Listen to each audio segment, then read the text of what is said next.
بیمار ہو گیا میں دعا کروں گا اسے شفا مل جائے گی. ابراہیم بیمار ہو جائے میں دعا کروں گا شفا مل جائے گی. ایوب بیمار ہو جائے میں دعا کروں گا شفا مل جائے گی. کائنات کا ذرہ ذرہ بیمار ہو جائے میں دعا کروں گا شفا مل جائے گی. مجھے تیری چادر سے شفا ملے گی تبھی تو دنیا کو پتہ چلے گا. کائنات بیمار ہو جائے شفا محمد کی دعا دیتی ہے, محمد بیمار ہو جائے شفا بطول کی چادر دیتی ہے. اللہ اللہ اکبر. توجہ فرمائیے آپ صاحبہ نے, مطلب لطف لیا آپ صاحبہ نے. کائنات بیمار ہو جائے بولیے شفا محمد کی دعا دیتی ہے, اور اگر نبی بیمار ہو جائے بولیے تو شفا. گور جی صاحب میں ایک خاص مقصد کے لیے میں نے اشرف نقوی صاحب آپ لوگوں سے دعا لینے کے لیے بات شروع کی ہے, اور بس وہ میں بات کر کے آپ سے دعا لوں. قانون آپ نے دیکھا تھا کہ جو حدیث کے ساتھ جو چادر میں آتا رہا وہ نبی سے اجازت مانگتا رہا. یا رسول اللہ آتاذن لی ان ادخل معک تحت القصہ, یا بتا ٹھیک ہے نا, نانا اجازت ہے میں آ جاؤں, نبی اجازت ہے میں آ جاؤں, بابا اجازت ہے میں چادر میں آ جاؤں. جاگیے گا. سنتے ہیں کہ کائنات کی سب سے عظیم اور افضل مسجد مسجد نبوی اصحاب رسول سے بھری ہوئی ہے. رسول کی اقتداء میں, میرے جملوں کو غور کیجیے گا, میں کم سمجھ کے نہیں, میں نے آپ سے پہلے کہا کہ آپ سارے عقل و فہم رکھنے والے تشریف فرمائیں, اس لیے میں یہ باتیں کر رہا ہوں. یہ باتیں روز روز ہوتی بھی نہیں ہیں. اصحاب رسول سے مسجد بھری ہوئی ہے. کائنات کے سب سے بڑے نمازی محمد کا سر سجدے میں ہے. جاگیے گا, بولیے گا. اتنے میں اچانک غور صاحب بیٹا گھر کا دروازہ کھلتا ہے, ایک شہزادہ باہر آتا ہے. نہ ادھر دیکھا نہ ادھر دیکھا نہ آسمان کی طرف دیکھا. اصحاب رسول کے سروں پر قدم رکھتا ہوا مہربانی پشت رسول پر جا کر بیٹھ گیا. نبی نے کیا کیا؟ سبحان ربی الاعلی و بحمدہ کہہ کر سر جو اٹھانا چاہا تو جبرائیل آ گیا. اللہ کے نبی آج نہیں, آج سجدے سے سر نہیں اٹھانا. کہا کب تک؟ کہا جب تک. بولیے گا, بولیے گا, لطف لیجیے گا, لطف لیجیے گا. کب تک؟ کہا جب تک یہ بیٹھا ہے. اس وقت تک سجدے سے بولیے سر نہیں اٹھانا. میرا سوال ہے اب تمام صاحبان محترم سے, وہ حسین کہ جو فروع دین کے پہلے رکن, نماز کے افضل ترین رکن سجدے میں نبی کا سر ہو, وہ حسین آ رہا ہے بنا کسی سے اجازت لیے. میں نے جو کہنا تھا وہ میں نے کہہ دیا. حسین نے اللہ سے اجازت نہیں لی, سیدہ سے اجازت نہیں لی, نبی کو نہیں کہا کہ میں بیٹھنا چاہتا ہوں پشت پر. بغیر اجازت کے جا کر پشت پر بیٹھ گئے. یہی حسین چادر کے پاس آ کے کہہ رہا ہے اجازت ہے کہ میں آ جاؤں. ہائے ہائے ہائے ہائے ہائے ہائے, اللہ اکبر, اللہ اکبر. بولتے آئیے گا, بولتے آئیے گا. ہاں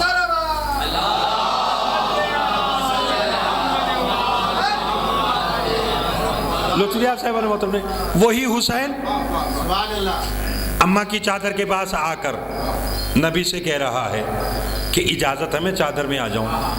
میں نے عالم اربع میں سلطان کربلا سے پوچھا تھا مولا وہاں بغیر اجازت کے چلے گئے, یہاں اجازت لے کے کیوں جا رہے ہیں؟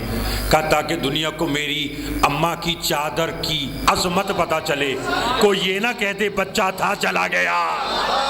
ہائے ہائے ہائے ہائے, اللہ اکبر, اللہ اکبر. اور فرمایا اس چادر میں ہونا کیا تھا؟ نبی نے کہا تھا اللہم ہاؤلاء اہل بیتی, یہ ہیں میرے اہل بیت. تو میں بتانا چاہتا ہوں اہل بیت میں ایسے نہیں جایا جاتا جسے نبی اجازت دے. اللہ اکبر, لطف لیجیے گا, جسے نبی اجازت دے وہ آتا ہے. یعنی آپ نے بی بی کی, اور دیکھیے گھبرا تو نہیں آپ صاحبان, شرافت صاحب بی بی کی چادر کی ایک اور عظمت بتاؤں. کہ نبی چادر میں آئے تطہیر نہیں آئی. غور جاتی صاحب بولیے گا. علی مولا آئے، حسنین آئے نہیں. جب جناب سیدہ آئیں، ہائے ہائے ہائے ہائے، نہیں لطف لیا آپ صاحبان محترم نے. جاگیے گا. جب جناب سیدہ چادر میں آئیں تب عصمت کی گواہی. کہنے لگا جی بسم اللہ الرحمن الرحیم قل هو اللہ احد. وہ کہہ رہا کہہ دو کہ اللہ احد ہے. فرمایا کیا احد کہنے سے پہلے وہ ایک نہیں تھا؟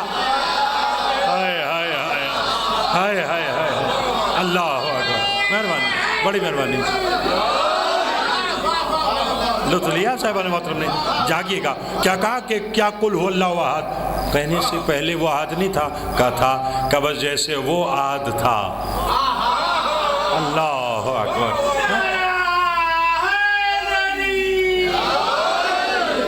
لطف لیا صاحبان محترم نے.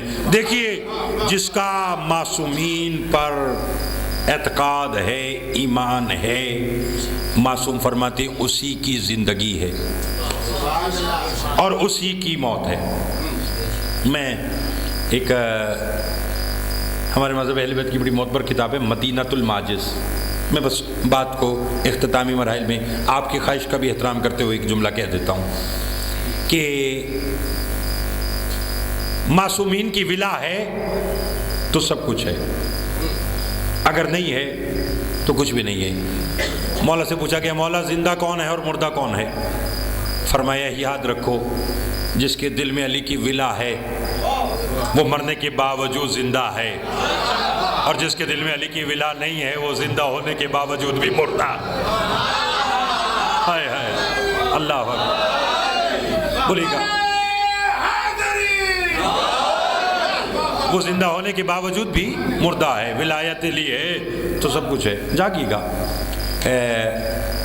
مولا امیر جناب قمبر کے ساتھ تشریف فرما تھے کہ ایک سائل آ گیا. مولا کو سلام کیا، بیٹھ گیا. امام فرماتے ہیں تیرے چہرے کے تاثرات بتا رہے ہیں کہ تجھے کچھ چاہیے. جاگیے گا جاگیے گا. فرمائے تیرے چہرے کے تاثرات صدف سے قبل ہی گوہر کو آپ دیتا ہے، باہر دور ہو پھر بھی گلاب دیتا ہے. ظہیر علم لدنی کا معجزہ یہ ہے علی سوال سے پہلے جواب دیتا ہے. جاگیے گا، لطف لیجیے گا. جاگیے گا. اور علی کی ولا ہے تو سب کچھ ہے. غالباً وہ دور ذہنوں سے تیرگی کر لو. ایسا ہی ہے نا، ذکر حیدر سے روشنی کر لو. جی رہے ہو بغیر حب علی، اس سے بہتر ہے خودکشی کر لو. تشریف فرما ہے اس لیے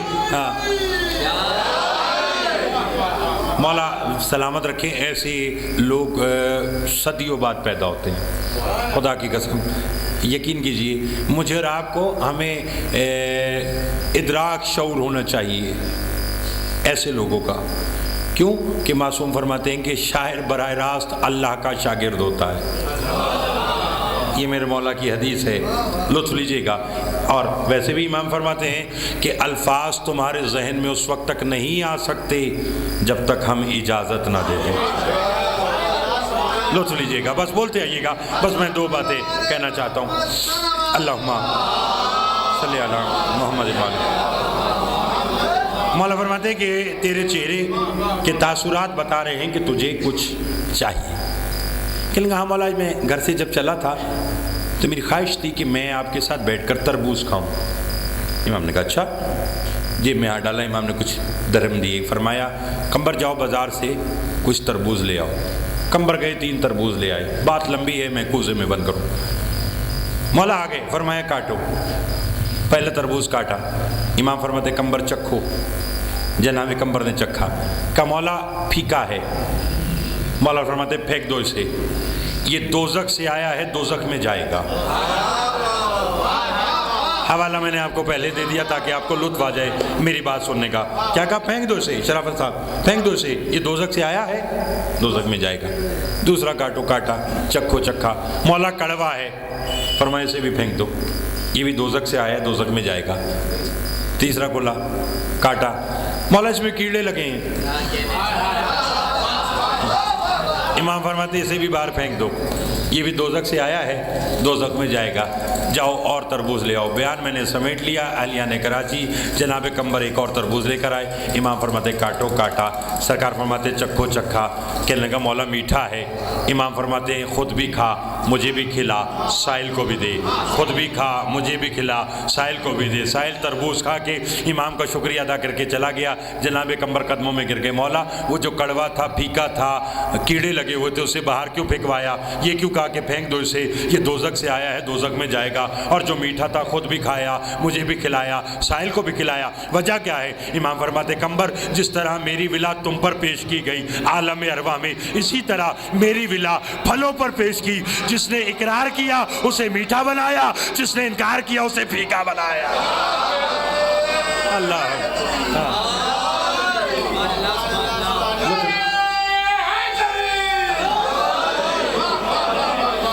لطفیہ صاحب آپ آواز رہے، مولا آپ لوگوں کو سلامت رکھے۔ اس لیے میں نے کہا ولایت علی علیہ السلام ہے، بہت شکریہ، تو سب کچھ ہے، اگر علی کی ولا نہیں ہے تو کچھ بھی نہیں۔ میں اور آپ یہ ولایت پر یا معصومین کی فضیلت پر جانتے ہیں کیوں آسانی سے شک کر لیتے ہیں؟ اس لیے کہ ہمارا کچھ لگا نہیں، ہمارا کچھ خرچ نہیں ہوا۔ یہ پوچھے کوئی علی کی بیٹیوں سے کہ انہوں نے ولایت علی کی کتنی بڑی قیمت ادا کی۔ ہاں، میں گورجر صاحب اکثر کہا کرتا ہوں کہ دین پر اس طرح کسی نبی کے بیٹے نہیں اجڑے جس طرح علی کی بیٹیاں اجڑ گئیں۔ اللہ اکبر، اللہ اکبر، اجرکم اللہ۔ میں نے دو جملے کہنے ہیں، مجھے شرافت نقوی صاحب نے بتایا کہ جناب سکینہ سلام اللہ سے یہ مجلس منسوب ہے۔ میں اس بی بی کے دو جملے کہنا چاہتا ہوں کہ جس کی زندگی کم ہے اور دکھ زیادہ ہے۔ اللہ اکبر، اجرکم اللہ۔ میں اس بی بی کی بات کر رہا ہوں کہ جس کے بارے میں حسین نے فرمایا تھا سکینہ میں نے تجھے نماز شب میں مانگا ہے۔ اجرکم اللہ، سکینہ میں نے تجھے نماز شب میں مانگا ہے۔ اور سنیں گے عزاداران حسین، باپ بیٹی کی اتنی محبت تھی کہ جب 10 محرم کو حسین خیمے سے باہر نکلے نا مرتجز پر بیٹھ کر، اچانک ذوالجناح رک گیا۔ حسین فرماتے میرے نانا کی دی ہوئی سواری، اگر تو تھک گیا تو میں سواری بدلوں؟ مولا میں تھکا نہیں ہوں، ذرا میری سمو کی طرف دیکھیں۔ اب جو دیکھا ایک 4 سال کی بچی ہے جو ذوالجناح کے سمو کو پکڑ کے رو رو کے کہہ رہی ہے ذوالجناح میرے بابا کو نہ لے جا، جو بھی صبح سے گیا ہے وہ واپس نہیں آیا۔ حسین نے بچی کو گلے لگایا کہ بیٹی اگر میں نہیں جاتا تو میرے نانا کا دین مکمل نہیں ہوتا۔ بچی نے کہا بابا بے شک چلے جاؤ مگر اتنا بتا دو رات کو گھر واپس آ جاؤ گے؟ اللہ اکبر، اللہ اکبر۔ بابا آپ جانتے ہیں کہ مجھے آپ کے سینے کے بغیر نیند نہیں آتی۔ بس عزاداران حسین جب 11 محرم کو یہ قافلہ بے پلان اونٹوں پر بیٹھنے لگا ہے نا، تو میں نے غور صاحب تاریخ میں یہی پڑھا ہے، ہر بی بی کو الگ الگ محمل پر بٹھایا اور جناب سکینہ کو ایک اونٹ کے ساتھ باندھا گیا۔ اللہ اجرکم اللہ۔ یہ جملے آپ کے لیے کم ہے اور پردے میں بیٹھی ہوئی میری ماں بہنوں کے لیے زیادہ ہے۔ اللہ جانے کس کے پہلو میں علی کی بیٹی بیٹھی ہوئی ہے، کس کے پہلو میں حسین کی بیٹی بیٹھی ہوئی ہے۔ بی بی کو باندھا۔ یہ قافلہ ابھی کربلا سے کوفہ کی طرف چلا تھا، یا اچانک حسین کا سر رک گیا، شمر تازیانہ لے کر آیا، حسین آگے چلو، کہا میں نہیں چلتا۔ یہ جناب سجاد کے پاس آیا، اس نے میرے مولا سجاد کی پشت پر تاریخ کربلا لکھنا شروع کی، کہا سجاد بابا سے کہو آگے چلے، نہیں تو میں تمہاری پشت پہ ظلم کروں گا۔ میرا مولا رو کر فرماتے بابا آگے کیوں نہیں چلتے؟ رو کے کہا بیٹا کیسے چلوں، جو میرے سینے پر سوتی تھی میری سکینہ اونٹ سے نیچے گر گئی۔ اجرکم اللہ، اجرکم اللہ۔ کہا جب تک میری بیٹی نہ ملے گی میں آگے نہیں چلوں گا۔ جناب زینب عالیہ محمل سے اتری، جناب سجاد کو لیا اور جنگل میں کہہ رہی ہے اینا اینا یا سکینہ، میری بیٹی سکینہ کہاں ہو، مجھے آواز دو۔ اچانک بی بی نے دیکھا کہ ایک درخت کے نیچے ایک نقاب پوش بی بی ہے جس کی گود میں سکینہ آرام کر رہی ہے۔ جناب زینب نے جا کر بچی کو لیا، کہا اے بی بی تیرا شکریہ کہ تیری گود میں میری بیٹی کو نیند آ گئی۔ اس بی بی نے نقاب ہٹا کے کہا زینب مجھے پہچان، دادیوں کو پوتیاں بڑی بیان۔ اجرکم اللہ اجرکم اللہ۔ کیا کہا؟ دادیوں کو پوتیاں بڑی پیاری ہوتی ہیں۔ بیان میں نے سمیٹ لیا۔ عزادارِ حسین قید خانہ وہ ملا جس کی چھت نہیں تھی۔ اور سنیں گے ایک وقت وہ آیا جب میری بیوی کی شہادت کا وقت قریب آیا نا، تو بلا کے کہا بھیا سجاد میرا بابا خواب میں آیا ہے، اور میرے بابا نے کہا ہے سکینہ بس تو ایک رات کی مہمان ہے، تو میرے پاس آ جائے گی۔ جناب سجاد نے یزید سے کہا کہ ایک رات کے لیے تو مجھے میرے بابا کا سر دے دے، میں جانتا ہوں کل رات میری بہن پر نہ آئے گی، میری بہن دنیا سے چلی جائے گی۔ عزاداروں ماتم کرنا تو جملہ یہ ہے، جناب سکینہ کے پاس حسین مولا کا سر آیا، بی بی نے بابا کے سر کو دیکھا، 3 بین کیے، تیسرے بین پر جناب سکینہ کی شہادت ہو گئی۔ پہلا بین کر کے کہا بابا آنکھیں کھول اور بابا مجھے دیکھ، بابا جو تو نے مجھے عید کے دن پہنائے تھے وہ ظالم نے میرے کانوں سے کھینچ لیے۔ دوسرا بین کر کے کہا بابا آنکھیں کھول اور مجھے دیکھ، بابا کربلا سے شام تک آپ کا قاتل مجھے تماچے مارتا رہا۔ اور تیسرا بین جس میں بی بی کی شہادت ہو گئی، رو کے کہا بابا آنکھیں کھول اور مجھے دیکھ، کیا تو نے آج تک کوئی 4 سال کی ایسی بچی دیکھی ہے جس کے بال سفید ہو گئے ہو، جس کی کمر جھک گئی ہو؟ بابا میں 4 سال میں ضعیفہ ہو گئی، یہ کہنا تھا۔ اچانک بی بی کی آواز بند ہوئی، مولا سجاد نے رو کے کہا انا للہ و انا الیہ راجعون، پھوپھی میری سکینہ دنیا سے چلی گئی۔ ماتم سکینہ، ماتم حسین۔